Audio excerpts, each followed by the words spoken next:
Olá, boa noite. Boa noite. Dólar alto e falta de matéria-prima. Os preços dos produtos de limpeza sobem mais do que o dobro da inflação acumulada até julho. A Rússia busca pistas sobre o assassinato da filha de um apoiador do presidente Vladimir Putin. Chega ao Brasil o coração de Dom Pedro I para a celebração dos 200 anos de independência. Eleitores já podem treinar o voto na urna eletrônica na página do TSE. Diretamente dos estúdios Globo no Rio, William Bonner e Renata Vasconcelos entrevistam o candidato à reeleição Jair Bolsonaro, do PL.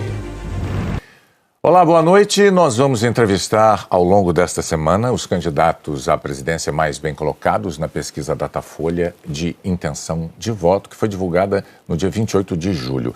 Pela ordem determinada em sorteio, com a presença dos assessores dos partidos, Jair Bolsonaro, do PL, é o entrevistado de hoje. Amanhã, Ciro Gomes, do PDT. Na quinta-feira, Luiz Inácio Lula da Silva, do PT. E na sexta-feira, Simone Tebet, do MDB.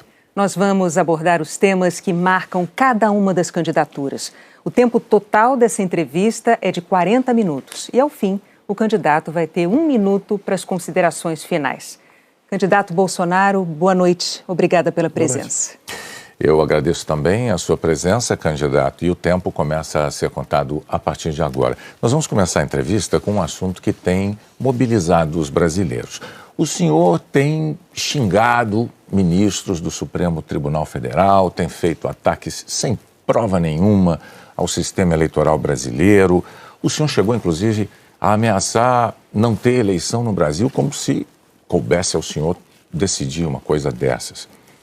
Candidato, com franqueza, o que é que o senhor pretende ou o que é que o senhor pretendeu com isso? O senhor pretendeu, por acaso, criar um ambiente que, de alguma forma, permitisse um golpe, contra o qual, inclusive, a sociedade civil se manifestou agora com a divulgação de 2 manifestos ou outros manifestos em defesa da democracia? Primeiro, você não está falando a verdade quando fala xingar ministros. Isso não existe. Isso não existe. É um fake news da sua parte. Outra coisa, eu quero é transparência nas eleições. Vocês, com toda certeza, não leram o inquérito de 2018 da Polícia Federal, que inclusive está inconcluso. E aquela pergunta que eu sempre faço: se você pode botar uma tranca a mais na sua casa para evitar que ela seja assaltada, você vai fazer ou não? Então esse é o objetivo disso que eu tenho falado sobre o Tribunal Superior Eleitoral. E outra coisa, em 2014 tivemos eleições, no segundo turno, o PSDB duvidou da lisura das eleições e contratou uma auditoria. E a conclusão da auditoria do PSDB, que as urnas são inauditáveis. E só para ficar bem tranquilo aqui, em 2018, houve uma denúncia de fraude, e a senhora Rosa Weber determinou que fosse aberto um inquérito pela Polícia Federal para apurar a fraude. Que, obviamente, se houve fraude, eu ganhei, quem fraudou seria eu. A PF começou a apuração. E quem informou o que eu vou te falar aqui para a PF foi o Tribunal Superior Eleitoral. Numa das partes do inquérito está assinado pelo chefe do TI do TSE que hackers ficaram por 8 meses dentro do TSE, inclusive com a senha de um ministro, de nome Banhos, além de senha de outros 5 servidores. Imediatamente, a Polícia Federal pediu os logs, as impressões digitais do que ocorreu nas eleições de 2018. O TSE podia ter informado no mesmo dia, mas 7 meses depois, o TSE informou que os logs haviam sido apagados.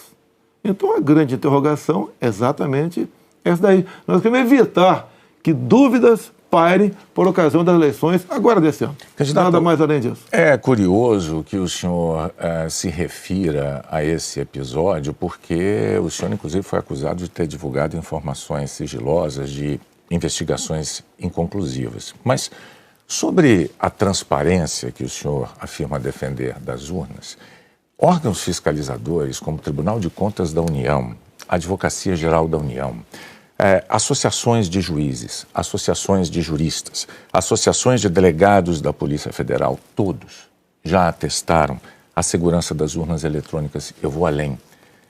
A transparência e a segurança das urnas eletrônicas tem sido motivo de orgulho da maioria da população brasileira. Agora, o senhor começou a sua resposta afirmando que eu tinha cometido fake news. Em nome da verdade, candidato, o senhor xingou o ministro do Supremo de canalha. O senhor fez isso com o microfone. Então, e ele vinha fazendo contra mim. Mas, candidato, eu lhe perguntei qual era o seu propósito. Lembra a pergunta que eu fiz ao senhor? Qual era o seu propósito? Falou ministro. Foi um ministro específico. Senhor. Tá ok? Tá refeita aqui a dúvida? Mas não, é que o senhor disse que eu cometi fake news. Só para esclarecer, a pergunta que eu lhe fiz é: qual era o seu propósito ao xingar um ministro de canalha e ameaçar não permitir que as eleições fossem realizadas, se isso não lhe compete fazer? Não é uma atribuição do presidente da República, é uma atribuição constitucional, candidato. Quem vem sendo perseguido o tempo todo por um ministro supremo sou eu. Um inquérito completamente ilegal. E as medidas que vinham sendo tomadas por esse ministro eram contestadas. Lá atrás, inclusive, a procuradora Raquel Dodge deu um parecer para que esse inquérito deixasse de existir. E continua existindo. A temperatura subiu. Hoje em dia, pelo que tudo indica, está pacificado. Espero que seja uma página virada. Até você deve ter visto, por ocasião da posse do senhor Alexandre de Moraes, um certo contato amistoso nosso lá. E pelo que tudo indica, está pacificado. E quem vai decidir essa questão de transparência ou não serão, em parte, as Forças Armadas que foram convidadas a participar da Comissão de Transparência Eleitoral. As Forças Armadas são uma das partes, né, desse grupo que analisa a segurança. A grande questão não é nem a presença das Forças Armadas, candidato. A grande questão que se dá é que o senhor se coloca como patrono das Forças Armadas e a forma como o senhor ataca o sistema eleitoral é que causa ruído e que causa uma certa intranquilidade no ambiente eleitoral. Teremos eleições, o ministro Alexandre de Moraes acabou de assumir. Amanhã ele tem um encontro, pelo que me parece, um encontro com o ministro da Defesa para tratar desse assunto sobre transparência eleitoral. Eu tenho certeza que o ministro Alexandre de Moraes vai conversar e chegar a bom termo essa questão de eleições. Agora, precisei provocar para que chegasse a esse ponto. Pode ter certeza que vão ter eleições limpas e transparência no corrente ano. O senhor costuma dizer que defende a liberdade, mas a impressão que dá quando a gente vê manifestações de apoiadores seus é de que nem todos têm a mesma percepção daquilo que o senhor defende, porque é muito comum vermos apoiadores seus defendendo medidas absolutamente inconstitucionais. Fechamento do Congresso, fechamento do Supremo Tribunal Federal, golpe militar, intervenção militar com Bolsonaro, essas coisas são ditas. Inclusive tem uma frase que é muito ouvida também nessas manifestações por parte desses grupos que é: eu autorizo. No entanto, o senhor não os desautoriza, candidato. Isso não é uma sinalização ruim dessa parcela de apoiadores? Você vê as manifestações nossas sem qualquer ruído, uma lata de lixo sequer virada nas ruas. Eu considero como liberdade de expressão. Essas, artigo 142. O que é artigo 142? É um artigo da Constituição, que eu não entendo da maneira como alguns pouquíssimos entendem. Quando alguns falam em fechar o Congresso, é liberdade de expressão deles, eu não levo para esse lado. Tá? E para mim isso aí faz parte da democracia. Não posso eu ameaçar fechar o Congresso. Ou o Supremo Tribunal Federal. Então, Bonner, eu não vejo nada demais, vejo como liberdade de expressão, como alguns falam em AI-5, nem existe mais AI-5. Você querer punir alguém por ter levantado uma faixinha no meio da multidão AI-5, bom, isso aí é uma coisa que, no meu entender, não leva a lugar nenhum. Agora, o outro lado... Eu não quero interrompê-lo, mas é que o senhor disse algo muito... Perdão, candidato. O senhor disse algo muito importante ainda há pouco. O senhor disse, referindo-se ao ministro Alexandre de Moraes, que teremos eleições, elas serão limpas, etc.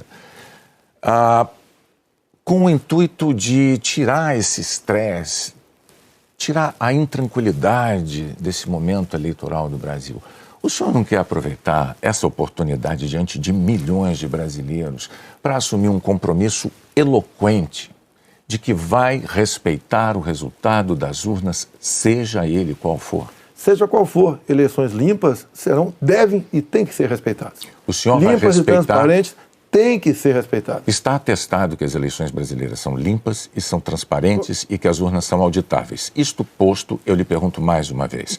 O senhor vai assumir um compromisso diante de milhões de brasileiros de respeitar o resultado das urnas e estimular os seus seguidores a fazer o mesmo, candidato? Serão respeitados os resultados das urnas desde que as eleições sejam limpas e transparentes.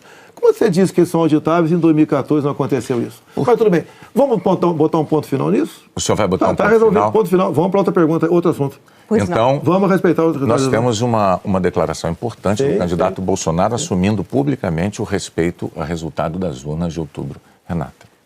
Pandemia, candidato. Claro. Nos momentos mais dramáticos, o senhor imitou pacientes de Covid com falta de ar. Sobre as mortes, o senhor disse, e daí, eu não sou coveiro? O senhor estimulou o uso e usou dinheiro público para comprar medicamento comprovadamente ineficaz contra a Covid. O senhor desestimulou a vacinação. O senhor não teme ser responsabilizado, senão pelos eleitores, pela história? Olha, nós compramos mais de 500 milhões de doses de vacina. Só não se vacinou aqui, eu não quis. Eu acho que vocês dois se vacinaram. Comprada por mim. E em tempo bem mais rápido que outros países, que isso não tinha no mercado. Não poderia eu, num primeiro momento, por exemplo, falar que devíamos assinar certos contratos, como por exemplo com a Pfizer, onde a Pfizer não garantia a entrega da vacina. A primeira vacina no mundo foi dada em dezembro de 2020. Em janeiro, nós já estávamos vacinando no Brasil. Então, fizemos a nossa parte.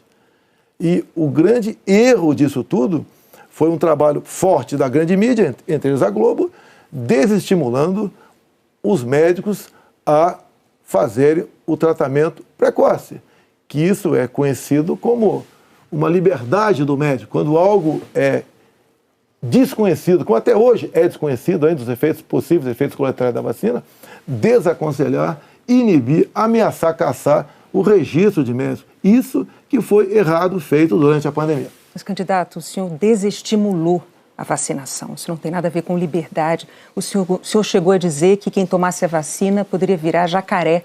Mas o senhor associou a vacinação ao vírus da AIDS. E mais, quanto às vacinas, a Pfizer esperou 93 dias por uma resposta quando a empresa procurou o governo para tratar de vacina.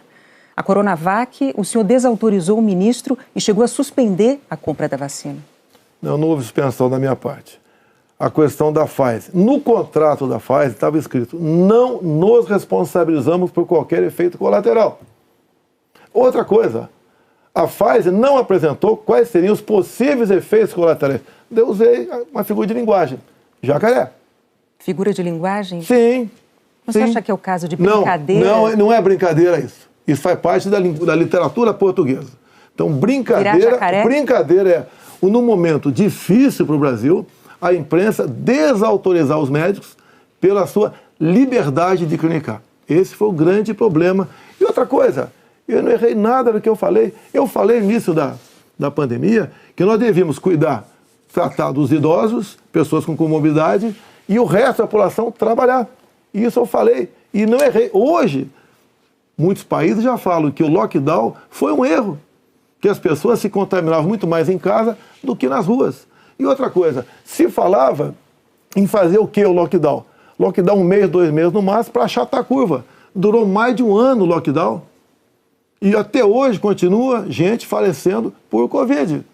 Ou seja, o lockdown serviu sim para atrapalhar a nossa economia e contaminar mais pessoas ainda em casa. Candidato, mas as medidas socioeconômicas importantíssimas, elas foram adotadas por governos no mundo inteiro justamente para sustentar o fique em casa no pico da pandemia, fique em casa se puder. Para que as pessoas pudessem proteger a própria vida e, ao mesmo tempo, receber um amparo econômico. Para evitar o colapso dos hospitais, aliás, como nós vimos em Manaus. Pessoas morrendo com falta de oxigênio por um erro de logística e gestão do seu ministro da Saúde. Negativo. Menos de 48 horas estavam chegando já cilindros lá em Manaus. Lá foi uma coisa atípica, anormal, que aconteceu de uma hora para outra. Menos de 48 horas, cilindros começaram a chegar em Manaus de alguns pontos do Brasil. Fizemos a nossa parte em Manaus. Não faltou da nossa parte recursos bilionários para governadores e prefeitos enfrentarem a Covid, construírem hospitais de campanha. Então fizemos a nossa parte. Raro país do mundo que fez algo melhor do que nós fizemos. E o resultado, até o OMS reconhece isso daí. Fizemos a nossa parte. O senhor mencionou 48 horas, o fato é que Manaus ficou uma semana, mais de uma semana, 9 dias, sem receber o apoio das pessoas com falta de oxigênio nos hospitais. Não é verdade isso. Agora, não é verdade. Candidato, sobre o seu comportamento, com as frases que eu mencionei, imitando pacientes com falta de ar, muitos viram isso como um sinal de falta de compaixão. Eu queria que você botasse no ar eu imitando falta de ar. Realmente... Mas falta de compaixão... Bom, então você começou a mudar. Desculpe, você começou a mudar, tudo bem. Eu completar a minha frase. Muitos viram isso como uma falta de compaixão, de solidariedade com os doentes, com as vítimas, com os parentes das vítimas. O senhor se arrepende? A solidariedade, eu me manifestei conversando com o povo nas ruas, visitando a periferia de Brasília, vendo pessoas humildes que foram obrigadas a ficar em casa sem ter um só apoio do governador ou prefeito. Isso que aconteceu. E nós fizemos exatamente o quê? Demos o auxílio emergencial imediatamente. 68 milhões de pessoas humildes começaram a receber o auxílio emergencial. Eles estavam condenados a morrer de fome dentro de casa. O senhor não se arrepende das declarações? Ou ir para as ruas, fazer o que não queriam. Poderiam ter um caos na rua, caos porque pessoas com fome iam para a rua. Criamos imediatamente o auxílio emergencial. Fizemos a nossa parte.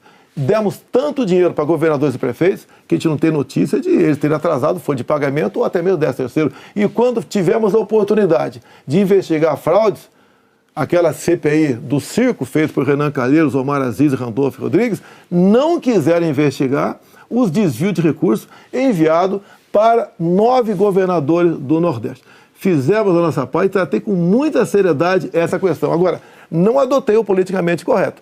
Não estimulei. Inclusive, o que eu falei é que quando foi decidido o que era essencial, o trabalho essencial, eu falei, deve ser todo aquele necessário para o homem ou a mulher levar o pão para dentro de casa. A própria MS concordou comigo nessa questão. Então o senhor chama isso de politicamente incorreto? O senhor não se arrepende do seu comportamento, das frases que fez, imitando pessoas com falta de ar, como solidariedade com as famílias que sofreram? Você acabou de falar que eu não imitei falta de ar e voltou a falar em falta de ar novamente. Você voltou a falar em falta de ar novamente. 700 mil mortos. A minha pergunta é muito específica. O senhor se arrepende Lamento as disso? mortes. Não tem que não perder um parente, um amigo. Lamento as mortes. Agora, não poderia ser tratada a Covid da forma como começou a ser tratada. E quando você fala em tratamento precoce, lembre-se que no protocolo do Mandetta tinha o tratamento precoce lá, mas só em casos graves, onde eu não concordei com ele. No início, o protocolo do Mandetta era vá para casa, quando sentir falta de ar, procura um hospital. Eu falei, procurar para quê se não tem remédio? E não tinha vacina também naquele momento. Bom, vamos falar de economia? Eu só queria observar, a Renata não retirou observação sobre o fato de o senhor ter imitado pessoas com falta de ar. Ela disse... Não. Ela disse que o senhor imitou gente com falta de ar e que faltou também a solidariedade. Foram as duas coisas. E o senhor não respondeu mas, candidato, o senhor já deixou claro não, que o senhor acha que mais brasileiros se contaminaram por ficar dentro de casa sem se expor... Não, o senhor disse isso. Nova York, mostra isso aí. O senhor disse isso. Então, vamos agora para a economia. Dentro de casa do que fora de casa. Vamos para a economia, que é um tema que o senhor também gostaria de abordar certamente. Em 2018, como candidato, o senhor disse assim, numa entrevista: eu sei do que é que o povo precisa. Inflação baixa, taxa de juros menor, dólar menor. Aí veio o seu governo, os juros básicos da economia dobraram, a inflação mais que dobrou, o dólar que estava em R$ 3,90 está em mais de R$ 5,00. É verdade que tudo isso se deu num cenário de pandemia e num cenário também de guerra na Ucrânia. Ocorre que esse cenário não mudou, não é? A pandemia não acabou, infelizmente, e a guerra da Ucrânia é uma realidade ainda. Pergunto, candidato, qual é o seu plano, uma vez reeleito, para cumprir num segundo mandato as promessas que o senhor fez em 2018 para a economia? Primeiro, as promessas foram frustradas pela pandemia, por uma seca enorme que tivemos no ano passado e também pelo conflito da Ucrânia com a Rússia. Se você pegar os dados de hoje, você vê o Brasil como talvez o único país do mundo com uma deflação. um país onde vai ter uma inflação menor do que, por exemplo, Inglaterra, menor que os Estados Unidos. Você vê também que a taxa de desemprego tem caído no Brasil. Os números da economia são fantásticos, levando-se em conta o resto do mundo. Nós não podemos... Se fosse apenas o Brasil com esses problemas, eu seria o responsável. O que nós pretendemos fazer? É continuar exatamente na política que vimos fazendo desde 2019. A grande vacina a favor da economia em 2019 foram reformas, como, por exemplo, da Previdência. Foi, por exemplo, a Lei da Liberdade Econômica. Foi a modernização das NRs, das normas regulamentadoras. Milhares de normas nós deixamos de lado, nós revogamos. Então, a grande reforma da economia foi feita, a grande vacina foi feita em 2019, que fez com que nós pudéssemos suportar 2020. Nós pegamos 2020 e 2021 e tivemos um saldo positivo de quase 3 milhões de empregos no Brasil. Diferente de 2014 e 2015, que tivemos uma perda de quase 3 milhões de empregos no Brasil. Isso é sinal do quê? Competência da equipe econômica. Programas como, por exemplo, o Pronamp e o BEM preservaram mais de 10 milhões de empregos no Brasil. O próprio auxílio emergencial, num primeiro momento R$600, fez com que a economia, em especial nos pequenos municípios, o município não colapsasse. Então essas medidas, entre outras, fizeram a gente romper 2020 e 2021. 22, quando veio a guerra agora, problemas nós tivemos. Fui na Rússia negociar fertilizantes com o presidente Putin. Se não tivesse ido, não teria fertilizante para a nossa safra agora, desse segundo semestre. Não, isso é importante. Não. Isso garantiu o quê? A segurança alimentar do nosso Brasil e do mundo. Só para concluir, então, num segundo mandato, o senhor daria sequência aos planos que foram estabelecidos e desenvolvidos no primeiro plano. Bonner, você pode ver, Bonner, nós somos o 7º país mais digitalizado do mundo. Tá? Nós fizemos muita coisa no Brasil, atendemos realmente a todas as camadas da sociedade.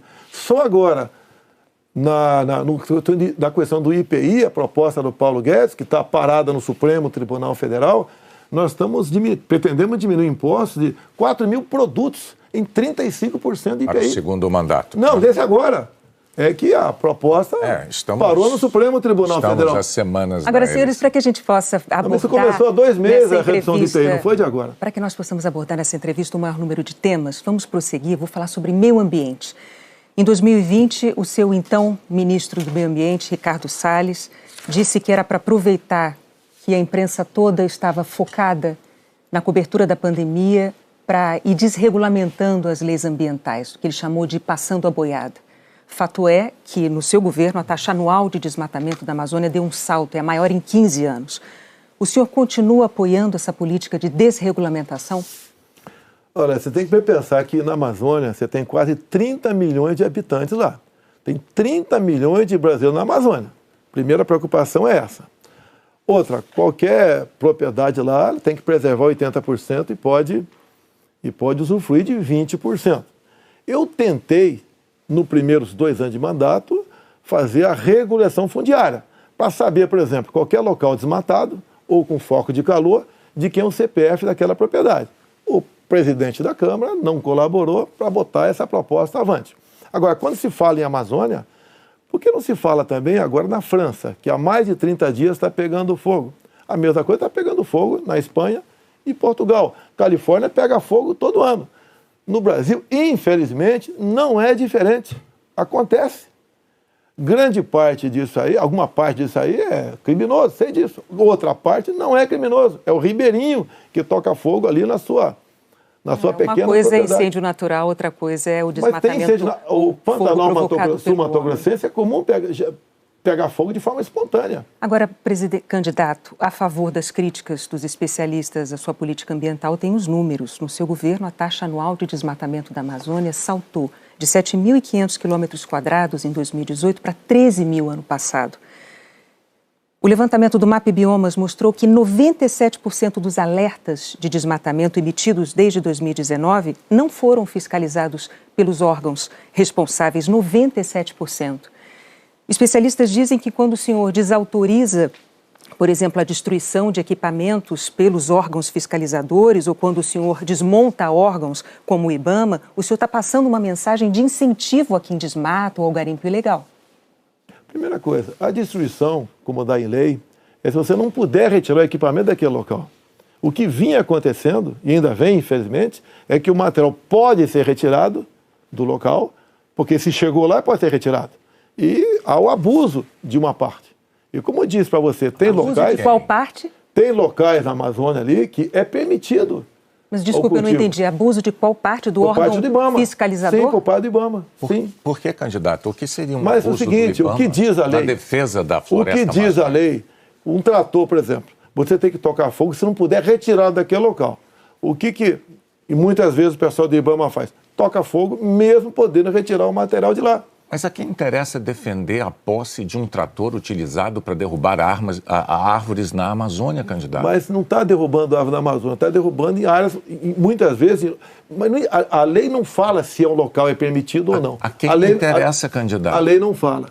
Tem sido destruído, vem ser destruído. A minha orientação é cumprir a lei. Nada mais além disso. E os órgãos fiscalizadores... Olha só, a Amazônia é do tamanho da Europa Ocidental. Ali na Amazônia cabe uma Alemanha, cabe uma França, cabe uma Itália, cabe um Portugal, cabe um montão de países. Você pensa que fiscalizar, evitar que pegue fogo mas é só assim, para vamos entender, lá? então, sobre a desautorização dos órgãos fiscalizadores para destruir equipamento apreendido? Não desautoriza, mando cumprir a lei. A lei fala que se o material pudesse retirar de lá, assim como entrou, não é para ser destruído. Mas com que propósito mesmo? Eu não entendi. Cumprir a lei. Cumprir a lei. Faz lá dentro, eu tenho aqui uma aspas. Tem quase 30 milhões de pessoas que têm que sobreviver. Eu tenho aqui uma aspas em que o senhor diz que não é para queimar nada, maquinário nem trator. Mas vamos adiante, o fato é que sobre o meio ambiente, em 2018, o mundo tinha uma visão sobre o compromisso ambiental do Brasil. Hoje, o mundo vê o Brasil como um destruidor de florestas. Num segundo mandato, o que o senhor vai fazer para mudar essa imagem? Primeiramente, destruidor de florestas. É uma mentira. Ninguém quer destruir floresta, né, por livre e espontânea vontade. O acordo Mercosul-União Europeia estava travado. Com os problemas agora da guerra, Ucrânia, Rússia, a União Europeia quer acelerar o acordo conosco para o Mercosul. Dizer mais, a Alemanha está usando combustíveis fósseis. Por quê?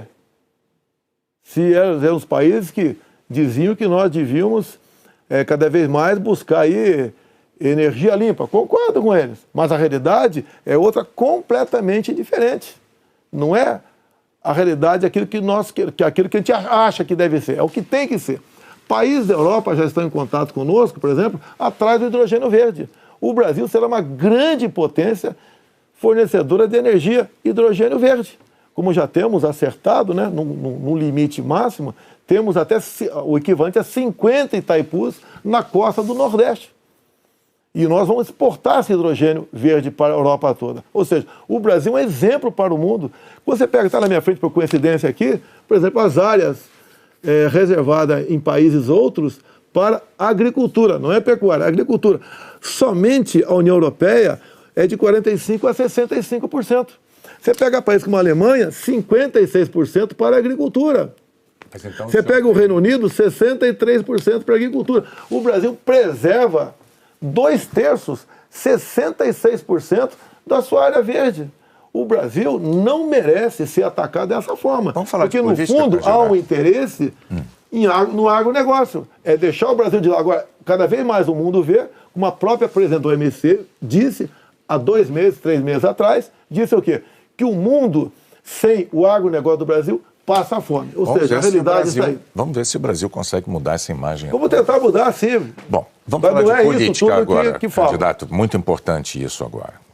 Está também nas atenções por motivos claros. Em 2018, o senhor candidato à presidência, o senhor se apresentava como o candidato da antipolítica e o candidato contra o Centrão.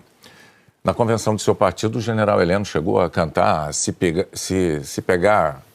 gritar, pega Centrão, não fica um, trocando a palavra ladrão por Centrão, etc. Isso ficou muito famoso. Hoje, a verdade é que o Centrão ele é a base do seu governo. Na semana passada, quando o senhor estava saindo lá do Palácio da Alvorada, inclusive o senhor enfrentou lá um incidente com aquele youtuber que foi cobrar do senhor essa aliança do seu governo com o Centrão. Eu pergunto, por que eleitores como aquele, que se sentem traídos pelo senhor, acreditariam nas suas promessas de agora? Você está me estimulando a ser ditador. Eu, candidato? Você. Porque o Centrão são mais ou menos 300 parlamentares. Se eu deixá-lo de lado, eu vou governar com quem? Não vou governar com o parlamento. Então você está me estimulando a ser um ditador.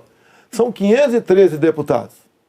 300 são de partidos de centro, pejorativamente chamados de Centrão. O lado de lá, os 200 que sobram, é o pessoal do PT, PCdoB, PSOL, Rede. Não dá para você conversar com eles. Até eles não teriam número suficiente para aprovar sequer um projeto de lei comum. Então, os partidos de centro fazem parte, em grande parte, da base do governo para que nós possamos avançar em reformas, como temos avançado em muitas coisas. Como, por exemplo, através do Centrão, nós conseguimos o Auxílio Brasil de R$ 600 para 20 milhões de famílias. Dá para imaginar isso? E olha só, os partidos de esquerda votaram contra o parcelamento dos precatórios, que era condição para a gente dar lá atrás R$ 400 de Auxílio Brasil para esses mais necessitados. Então o PT votou contra o Auxílio Brasil de 400. Não, votou contra a questão dos precatórios. Do parcelamento, porque sem parcelamento você não tem como conseguir recurso no orçamento para pagar os 400. Assim como agora o PT também votou contra, tá? Ou melhor, discursou contra os R$ 600 e votou favorável. A questão política dele. Assim como a questão de poucos meses, para diminuir o preço da gasolina no Brasil, todos os senadores do PT votaram contra a redução de semestre no Senado. Agora vamos lá, candidato. Agora, como é que eu vou trabalhar com o parlamento sem os partidos de centro? Mas a questão... O senhor disse que eu estou estimulando o senhor a ser ditador. Está estimulando, sim. Por favor, candidato. Não, longe de mim, não. Eu não estimulei nada. É que a questão é a seguinte. Em 2018, o senhor chegou a dizer, até com propriedade, que governos anteriores tinham feito alianças com o Centrão. Mas o senhor disse criticamente que esses governos anteriores tinham feito nomeações com interesse político partidário e que isso tinha tudo para dar errado. O senhor chegou até a concluir assim, por isso eu não integro o Centrão. Mas recentemente, há dias, o senhor, com muita naturalidade, disse assim, eu sempre fui do Centrão, eu vim do Centrão. Aí eu tenho que perguntar ao candidato, em nome da clareza para os eleitores, em qual dessas duas afirmações o eleitor deve acreditar? O senhor sempre foi do Centrão? Ou o senhor, como disse em 2018, diz, eu nunca fui do Centrão por esse motivo? No meu tempo não era Centrão, não existia Centrão. Como assim? No meu tempo, esses partidos que eu já integrei, não eram tidos como partido do Centrão. Agora, o importante, Boni, nós estamos num governo sem corrupção. Eu indiquei ministros pelo critério técnico. Eu não aceitei pressões de lugar nenhum para escalar ministros. Qual governo teria o ministro padrão Tarcísio de Freitas na infraestrutura? Padrão Marcos Pontes na ciência e tecnologia? Padrão a Tereza Cristina na agricultura, padrão Gilson Machado no turismo, uma pessoa desconhecida até chegar no meu governo, padrão Onick Lorenzoni, que eu considero como um coringa meu, padrão Braga Neto, que esteve na defesa, ou seja, padrão Salles, uma pessoa excepcional, padrão atualmente o ministro Juca do meio ambiente. Então essas pessoas que deram um impulsionamento ao governo. Estamos governando com competência e sem corrupção, porque não tem indicação política para esse ministério. O senhor citou vários ministros, então, aproveitando a deixa, eu vou falar de um tema importantíssimo para o futuro do Brasil, que é a educação. No seu governo, o senhor indicou 5 ministros diferentes. Um deles caiu justamente por um escândalo de ter beneficiado pastores com dinheiro da educação e diz que foi a seu pedido no caso de um dos pastores. Qual é a dificuldade de escolher um bom ministro da educação? Por muitas vezes, depois que a pessoa chega, a gente vê que ela não leva jeito para aquilo. Não foi só da educação. Ele teve acusação. Ele teve morte de prisão. Ele foi preso, inclusive. Agora, conseguiu o habeas corpus logo em seguida. Agora, fiquei sabendo depois, né, que o Ministério Público do DF foi contra a prisão dele. Agora, veja só... Foi contra a prisão dele. Por quê? Não tinha nada contra ele. Se tiver hoje em dia, é outra história. Até aquele momento não tinha nada. A questão de ter 2 pastores, um que está no gabinete dele, qual é o problema? Agora, se ele faz besteira, e se essa pessoa... Agora, nós começamos a investigar o caso dos pastores. Não foi a Polícia Federal. Nós começamos a investigar com a CGU. Agora, só na área da educação, o primeiro-ministro escolhido pelo senhor caiu depois de 3 meses porque, por causa de um escândalo, pediu que professores gravassem slogans de campanha seu. O segundo ministro praticamente fugiu do Brasil depois de ter insultado ministros do Supremo. O terceiro ministro nem chegou a assumir porque maquiou o próprio currículo. O quarto ministro envolvido num escândalo de corrupção. Quais são os critérios que o senhor usa para escolher um ministro de uma área tão vital para o futuro do país? As pessoas se revelam quando chegam. Atualmente, eu tenho um excelente ministro da Educação. Acontece, é igual um casamento, muitas vezes. Mas o senhor concorda que essa alta rotatividade prejudica? O ideal era não ter vários... O ideal era não ter rotatividade nenhuma, mas acontece. Outros ministros foram trocados também. Bom, por vários motivos. Agora, depois desse escândalo do MEC... Que escândalo do MEC, Bonner? A saída do ministro... Mas a saída é escândalo, MEC? Não é escandaloso, candidato, sim. Um ministro destinar dinheiro da educação para 2 pastores, dizendo que o presidente da República indicou um deles... Cadê o duto cadê o duto do dinheiro vazando ali? Cadê o dinheiro? Candidato, não sabemos. Cadê o dinheiro aparecer? Você não sabe? E está me acusando? Não, está acusando o Milton por isso? O senhor tem todo o direito de achar que não foi um escândalo. Nós vamos adiante. Depois do caso do ministro Milton Ribeiro no MEC, o senhor atenuou um pouco o seu discurso de que não havia corrupção no seu governo. Antes não tinha corrupção. Hoje, o senhor diz que os casos pipocam. Os casos pipocam de corrupção no seu governo. Bom, ao mesmo tempo, vão se acumulando denúncias de interferências suas na Polícia Federal, que é um órgão de Estado, não é um órgão de governo, e um órgão de Estado que o senhor prometeu prestigiar.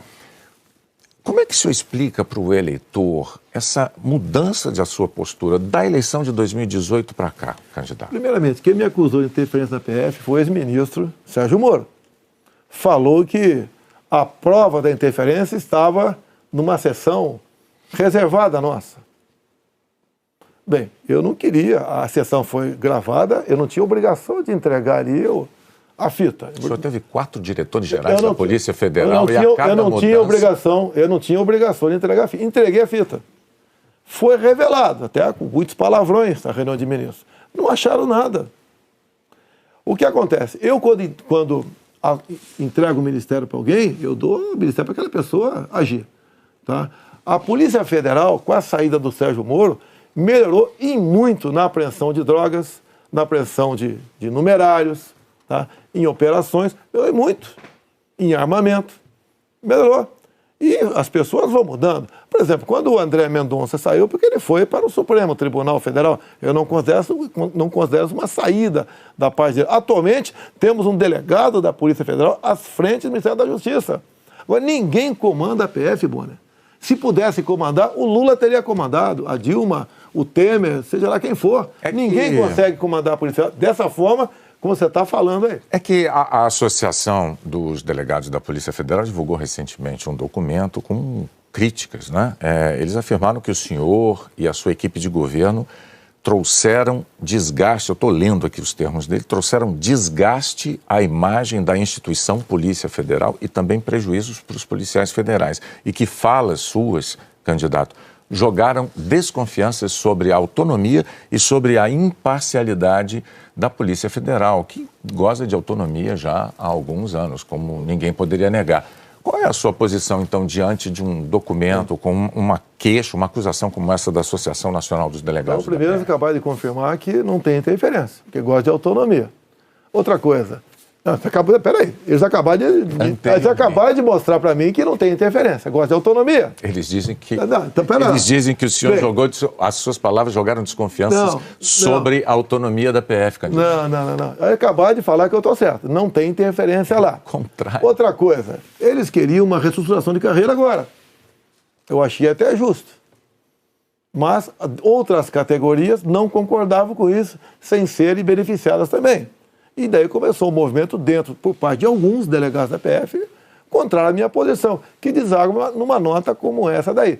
Eu queria, inclusive, reestruturar a Polícia Rodoviária Federal, que era bem mais fácil, menos onerosa. Os delegados, essa mesma associação, não topou fazer isso aí.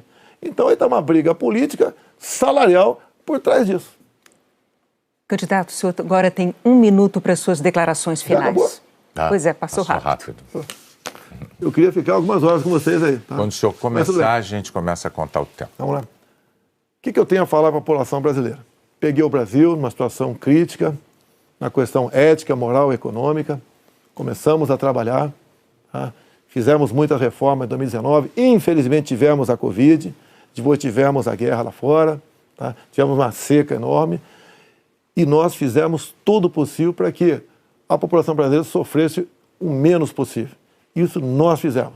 Hoje você nota o preço do combustível caiu assustadoramente, nada de canetada, com o trabalho nosso junto ao Parlamento brasileiro, conseguimos R$600 de Auxílio Brasil para 20 milhões de pessoas mais pobres, conseguimos a transposição do São Francisco, que estava parado desde 2012, levando água para o Nordeste. Nós pacificamos o MST, titulando terras pelo Brasil, e 90% dessa titulação foram para as mulheres. Criamos o PIX, tirando dinheiro de banqueiros, fazendo com que a população pudesse se transformar muitos em pequenos empresários, um PIX sem qualquer taxação em cima do PIX. Anistiamos 99% da dívida de 1 milhão de jovens junto ao FIES. Encerrou? Acabou. Muito obrigado aí, até a próxima. É boa, né? Renato, até a próxima. Candidato, mais uma vez, muito obrigado por ter vindo e por ter prestado esses esclarecimentos ao público telespectador, aos eleitores brasileiros. Nós voltamos ao estúdio do Jornal Nacional.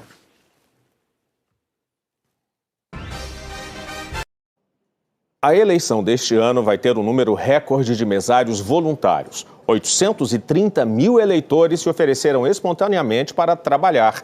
O número representa um aumento de 93% na comparação com 2018 e é quase metade do total de 2 milhões de mesários escalados.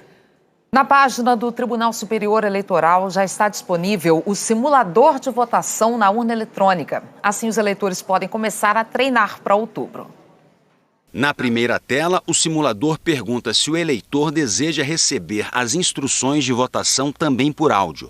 Feita essa escolha, aparecem no alto da tela os nomes e números dos partidos. São todos fictícios, não existem. O eleitor pode escolher, por exemplo, entre o Partido dos Esportes, ou dos ritmos musicais, das profissões, das festas populares e do folclore.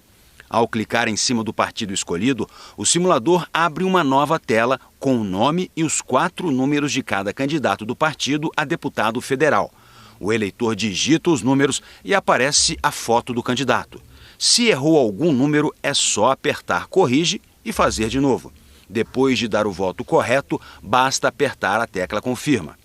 Assim como na urna eletrônica, o simulador emite um som para informar que deu tudo certo. A próxima tela é para escolher o candidato a deputado estadual ou distrital, no caso dos eleitores do Distrito Federal. São 5 números. O procedimento é o mesmo. Assim que clicar sobre o partido, aparecem os candidatos. É só escolher um e digitar os números dele. Mais uma vez, o eleitor deve apertar confirma.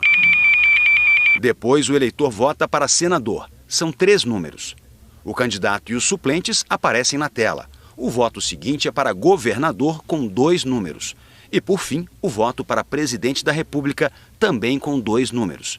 Como na urna eletrônica, o simulador informa que os votos estão sendo gravados. Concluído o processo, surge na tela a palavra fim. O simulador também permite votar na legenda ou em branco. O eleitor pode repetir a simulação do voto quantas vezes quiser. Luiz Eduardo vai votar pela primeira vez e achou ótima a ideia do simulador. Depois de treinar algumas vezes, viu que sem pressa leva pouco mais de 1 minuto para votar. Você já sabe mais ou menos o que vai aparecer lá.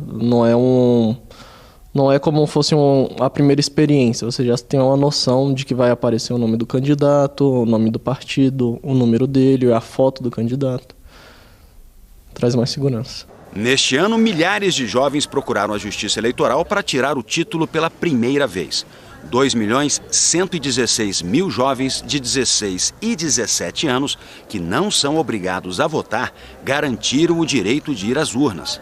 Mais de 156.400.000 eleitores estão aptos a votar. O TSE acredita que o treinamento no simulador vai dar mais segurança e agilidade ao eleitor na hora da votação. A Justiça Eleitoral espera, com isso, eleições ainda mais tranquilas e com filas menores no dia 2 de outubro. O simulador ajuda a treinar, mas é importante no dia da votação o eleitor anotar e já levar de casa os números dos seus candidatos. Vamos ver agora como foi o dia de campanha dos candidatos à presidência da República. Ciro Gomes, do PDT, passou o dia em São Paulo. Ciro Gomes se reuniu com empresários do Instituto para Desenvolvimento do Varejo. O encontro foi a portas fechadas. Ele apresentou propostas para conter a inflação, retomar o crescimento e recuperar a capacidade do governo de fazer investimentos públicos. Ciro Gomes disse que, se for eleito, vai fazer uma reforma tributária, que pretende criar programas para a indústria e o comércio e incentivar a geração de empregos com carteira assinada. Sobre o projeto de reforma tributária, o candidato explicou que planeja juntar vários impostos em um só. Uma reforma tributária que substitua todo o modelo atual. Vou te dar um exemplo prático. O mundo inteiro tem um tributo sobre valor adicionado que é cobrado no consumo, chama IVA. Em português, VAT na prática internacional. O Brasil tem 6. Eu quero fazer, em linha com as melhores práticas, unificar os 6 tributos sobre valor adicionado num único tributo. A candidata do MDB, Simone Tebet, fez campanha no Paraná. Pela manhã, Simone Tebet passeou pela Boca Maldita, no centro de Curitiba. Fez uma caminhada e conversou com os moradores. Depois foi à região metropolitana, em Almirante Tamandaré e depois em Colombo, onde visitou uma unidade de saúde especializada, mantida por um consórcio de municípios. Simone Tebet defendeu mais investimentos em tecnologia para o Sistema Único de Saúde. É um cadastro único, onde, com toda segurança e sigilo, o médico do Nordeste tem condições, com simples número e aquele cartão, saber o prontuário e a ficha daquele cidadão, reservado, obviamente, aqueles casos considerados sigilosos. E, por fim, trazer também a conectividade e o governo digital para levar telemedicina para cada canto do Brasil. Depois dos compromissos na região metropolitana, a candidata voltou a Curitiba, onde inaugurou um comitê eleitoral. O candidato do PT, Luiz Inácio Lula da Silva, também fez campanha em São Paulo. Pela manhã, Lula deu entrevista a 70 jornalistas estrangeiros. Ele disse que, se eleito, pretende discutir com os outros países da região da Amazônia uma forma conjunta de preservar a floresta. Lula quer fortalecer órgãos de fiscalização e criar um novo ministério. Que é uma coisa que nós vamos fazer, é que nós vamos criar um ministério dos povos originários. É preciso que a gente saiba de uma vez por todas que os nossos indígenas já têm maioridade e que eles vão cuidar da Amazônia, vão cuidar com muito mais força se eles tiverem autoridade nas suas mãos para cuidar disso. Agora à noite, o candidato do PT teve mais um compromisso em São Paulo. Ele veio até o Memorial da América Latina para o lançamento de um livro sobre o período em que foi presidente. O livro O Brasil no Mundo, 8 anos de governo Lula, traz fotos dele em compromissos internacionais. A obra foi lançada num auditório ocupado por apoiadores, incluindo ex-ministros. O coração de Dom Pedro I chegou ao Brasil hoje de manhã para os festejos dos 200 anos da independência. A relíquia foi transportada em um avião da FAB, na cabine de passageiros, acompanhada por 3 autoridades portuguesas e uma do governo brasileiro. Na comitiva de recepção, ministros, parlamentares, militares e um descendente da família real. Assim que pousou, pouco depois das 9h30 da manhã, o coração foi levado direto para o Ministério das Relações Exteriores. Dom Pedro I morreu em decorrência de tuberculose em 1834, aos 35 anos. Historiadores afirmam que ele pediu que o coração ficasse na cidade do Porto, onde passou 2 anos enquanto travava uma guerra contra o irmão Miguel. O coração está conservado em formol há 187 anos.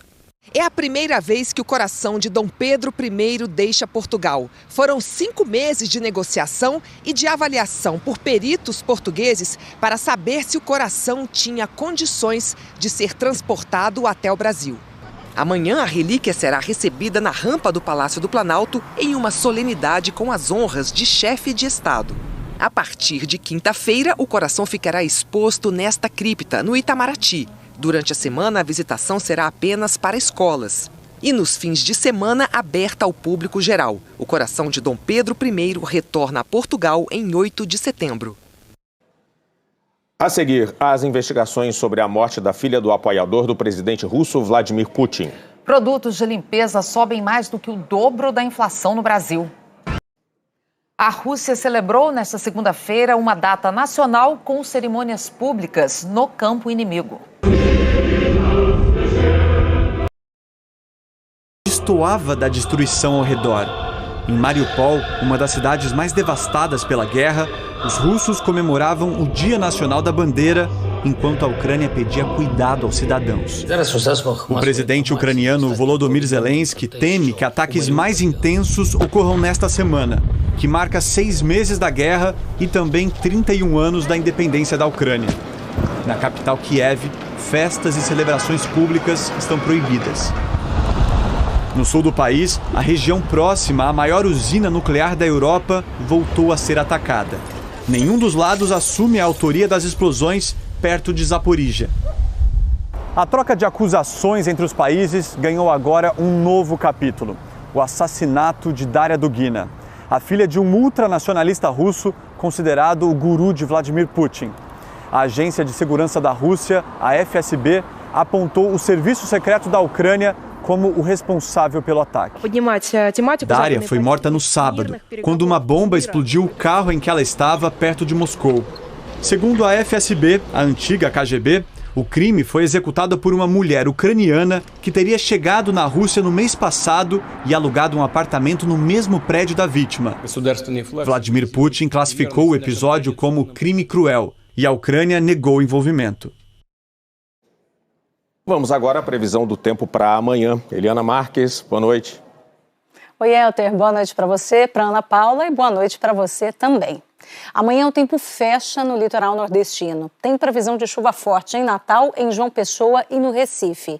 Chove mais fraco nas outras áreas em verde do mapa, com exceção do norte de Roraima e do Amapá. Em grande parte do Brasil, o sol predomina. E ainda amanhece frio. Em Curitiba, 9 graus, em Porto Alegre e em Belo Horizonte, 10. Em São Paulo, 13. Em Floripa, no Rio. E em Brasília, 14 graus. E em Cuiabá, 16. Só que à tarde faz 35 graus por lá. Fica mais quente apenas em Palmas, com 37 graus. Em Manaus e em Belém, 33. Em Salvador, 27. No Rio, 26. Em São Paulo, 22 graus. E em Curitiba, 18. Já ao longo da semana, volta a fazer calor, inclusive nas capitais mais frias do país. Em Curitiba, máximas de 25 graus na sexta-feira e também no sábado. E em Porto Alegre, 28 na sexta. No sábado, dá uma refrescada. Em São Paulo e no Rio, vai esquentar mais ainda. Na capital paulista, 29 graus no sábado e no Rio, 32. Sem chuva nos próximos dias. Até amanhã, Ana Paula, Elter. Obrigada, Eliana. Até amanhã. E produtos de limpeza não escaparam da alta de preços que atinge vários segmentos. Até julho, esse grupo acumula alta de 11%, mais que o dobro da inflação do período. Os consumidores sentem esse aumento na pele, no cabelo e até no piso da casa. A Ariana percebeu que quase tudo nessa gôndola ficou mais caro. Pastas de dente, sabonete líquido, desodorantes, até shampoos e condicionadores também percebi um aumento significativo nos últimos 3-4 meses.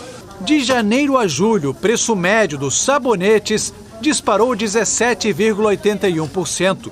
Itens de higiene pessoal aumentaram em média 7,39%. Mudamos, por exemplo, o desodorante Rolon, ele tem uma durabilidade maior.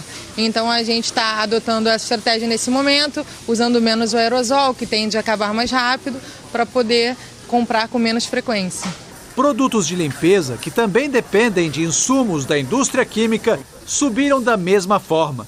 De janeiro a julho, o sabão em pó, por exemplo, aumentou 15,84%.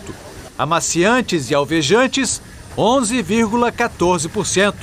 E os detergentes, 10,33%. Tenho usado assim, táticas para tentar pegar promoções, porque está tudo bem mais caro. Eu procuro algum similar, algum que seja bom, né, que tenha hábito de usar, mas que esteja com algum desconto. Os fabricantes afirmam que os preços dos produtos de higiene pessoal e de limpeza foram impactados pela alta do dólar e pela falta de matéria-prima para a indústria. Sabão em pó, desinfetantes e outros artigos para limpar a casa acumulam alta de 11,53% neste ano, mais que o dobro da inflação no mesmo período. O economista Matheus Peçanha, da Fundação Getúlio Vargas, explica que os fabricantes no Brasil dependem da indústria de produtos químicos de outras partes do mundo, que também sofre com a falta de insumos. É por guerra, é por Covid na China. Então, tudo isso, né, como o mundo está cada vez mais globalizado, né, isso impacta, cada evento desse impacta na linha de produção global, né, nas cadeias globais de valor, que a gente chama. Né? Então, quanto mais dependente você for dessas cadeias, mais impacto nos custos você vai sentir e esses impactos acabam sendo repassados no preço final. Muitos consumidores acabam reduzindo os gastos com higiene pessoal e limpeza para dar prioridade à alimentação. Principalmente das famílias de menor renda, né? Que às vezes vão ter que, por conta desse aumento de custo, desse aumento nos preços desse setor específico, por não ser tão essencial, vão acabar negligenciando, né, eventualmente, para poder comprar comida. A Lúcia tenta equilibrar o orçamento sem deixar de comprar o que precisa. Você economiza, por exemplo, um sabão em pó. R$2 já dá para comprar um pão ou outra coisa, entendeu? Então dá para equilibrar as coisas. A seguir, a seleção masculina de vôlei treina. A seleção brasileira de vôlei está treinando na França para o Campeonato Mundial, que começa nesta sexta-feira. A meninada francesa estava animada com a aula de hoje. Matéria vôlei com professores brasileiros. Eu disse a esse aí que gostei da camisa em homenagem ao Brasil. Eles são alunos de uma escola de Saint-Ouen que fica bem perto da base do time Brasil para os Jogos Olímpicos de Paris. Ter a possibilidade de ter academia junto com a quadra, né, bem próximo à Vila Olímpica, ter o refeitório com comida que a gente está acostumado, poder ter seguir de certa maneira uma dieta controlada, eu acho que são coisas muito importantes. No primeiro teste dessa estrutura, as observações da comissão técnica da seleção brasileira foram mínimas. Condições perfeitas para o time treinar para o Campeonato Mundial que começa no dia 26 na Eslovênia. E está sendo ótimo para todos nós, porque daqui a 4 dias estamos jogando a primeira partida do Campeonato Mundial contra Cuba, então temos que manter acesa essa chama aqui que vai nos fortalecer muito. Mesmo durante a preparação para o Campeonato Mundial de Vôlei, a corrida por uma vaga na Olimpíada está sempre na cabeça e nos corações deles. Mas dessa vez, não dá para dizer que os 15 jogadores da seleção masculina estão pensando em Paris 2024. Aos 35 anos, o Wallace, campeão olímpico em 2016, já tinha se aposentado da seleção. Mas após a lesão do Alain, o posto titular do Brasil, ele foi chamado às pressas e abriu uma exceção para jogar o Campeonato Mundial. É uma coisa pontual que, para mim, é só o Mundial mesmo. Se ganhar, então vai ser melhor ainda. O Jornal da Globo é depois de tela quente. Quem quiser pode rever a entrevista de Jair Bolsonaro ao Jornal Nacional no Globoplay e no G1. Amanhã, Ciro Gomes, do PDT, vai ser entrevistado ao vivo por William Bonner e Renata Vasconcelos. Uma boa noite para você. Lá em Várzea Nova, deixa aí no canal comentário aí marcando para nós fazer aí uma pescaria nessas bandas aqui. Gosto demais, gente, pescar. Tem uns amigos aí, a gente vem, vou até saber como é que tá, se isso aqui tá liberado. Pesca, né, pessoal? Às vezes não tá. Eu tô meio desinformado nisso aí. Mas assim que se não tiver, quando tiver a gente vem, né? Olha, gente. Que coisa bonita aí. Isso aqui é uma benção de Deus, né? A única coisa ruim dessa barragem, pessoal, é porque ela já segura uma água que já não consegue chegar lá na nossa região lá para baixo, né? Mas tirando disso daí, isso é um meio de de ajudar as pessoas aí, agricultores que trabalham aqui nessas beiras de água aqui, pessoal, que junta muita água aí nos períodos de cheia. E nós estamos agora em agosto, então você vê a capacidade de água, isso é imensa. Aí muito longe aí de água, então isso aí ajuda bastante pessoas aí que são produtores, né?